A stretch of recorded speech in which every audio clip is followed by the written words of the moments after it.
Cancer के बारे में हम बात कर रहे थे। कैंसर के बारे में, पर्टिकुलर ऑर्गन के कैंसर के बारे में हम बात करेंगे, उसकी जानकारी ले लेंगे।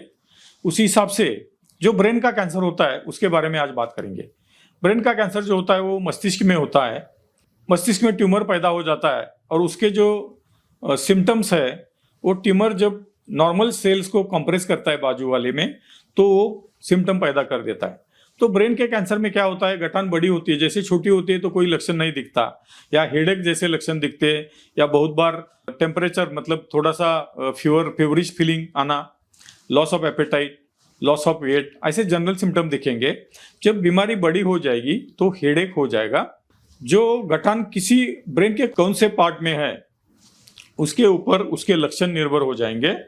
उसमें हेडेक हो जाएगा, लॉस ऑफ एपेटाइट हो जाएगा, भूख कम लगेगी, लॉस ऑफ वेट हो जाएगा, फीवर आ जाएगा, ऐसे जनरल लक्षण दिखेंगे।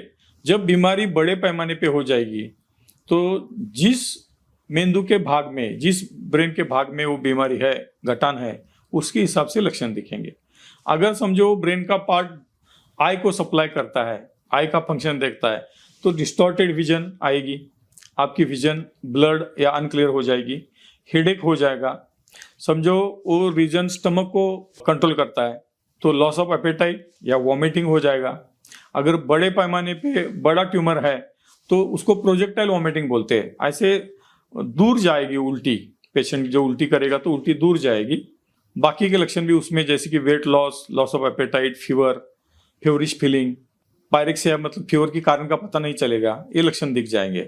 तो ब्रेन के ट्यूमर में हम डायग्नोसिस कैसे करते हैं?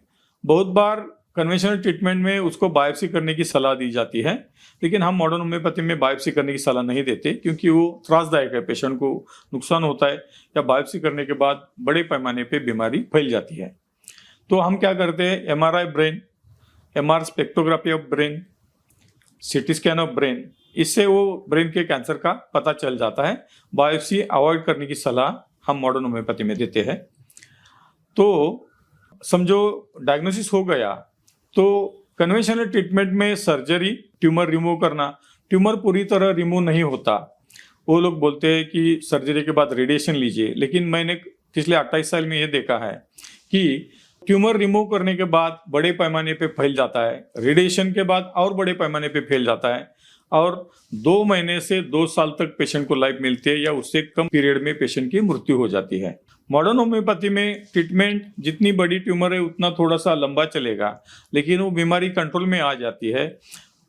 कुछ पेशेंट में हमने वो बीमारी पूरी तरह जाती है, वो भी देखा है। मॉडर्न होम्योपैथी की ट्रीटमेंट में ऑलवेज आपको बता रहा हूँ, इट्स ओपीडी बेसिस ट्रीटमेंट। आपको एडमिट होने की जरूरत नहीं है, मुंह में लेने की दवा है, दवा लेना आसान है। कंपैरेटिवली कन्वेंशनल ट्रीटमेंट से उसका खर्चा भी कम है।